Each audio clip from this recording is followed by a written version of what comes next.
The Creation of Adam and Michelangelo. The Creation of Adam was a painting made by the artist Michelangelo.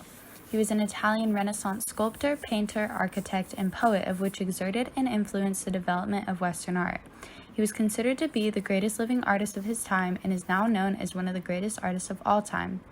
Some of his best works reside on the ceiling of the Sistine Chapel, which is where the creation of Adam lives. The creation of Adam differs from the typical creation scenes painted during that time.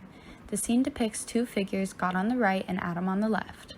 God is shown in that of a floating nebulous that is made up of drapery and other figures such as angels.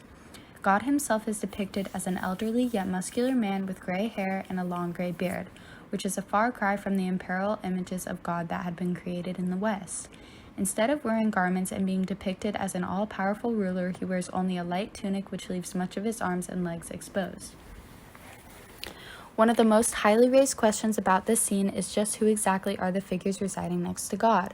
For starters, there are two theories about the woman who rests under the arm of God. Traditionally, it was thought to be Eve, the future wife of Adam, who just waits to the side until she is to be created out of the rib of Adam. However, more recently, it is thought that it is actually the Virgin Mary, and the child next to her would therefore be the child of Christ. This view is supported by the placement of God's fingers on the child. It is the same fingers a priest would use to raise the Eucharist, the body of Christ, during Mass. Unlike the figure of God who is outstretched and aloft, Adam is shown as this lounging figure who rather lazily responds to God's touch. Adam's body forms a concave shape which then echoes the form of God's body, which is a convex posture inside the nebulous. This correspondence of one form to the other scores the larger idea that man has been created in the image and likeness of God. One of the major symbols within this painting is Adam and God's hands on the verge of touching.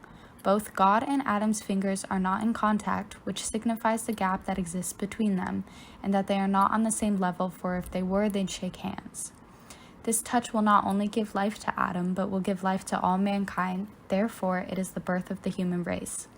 It represents the divine breath of life and the spark of life being passed on to humanity. In this painting, it is thought that there is an image of the human brain.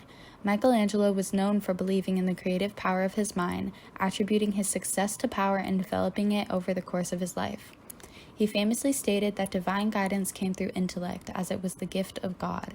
In the painting, God's right arm reaches out to Adam through the part of the brain that deals with creativity. The underlying meaning is that God is bestowing Adam with the gift of intellect, and by using the great gift, man will reach his highest potential and bring all things his mind develops into creation.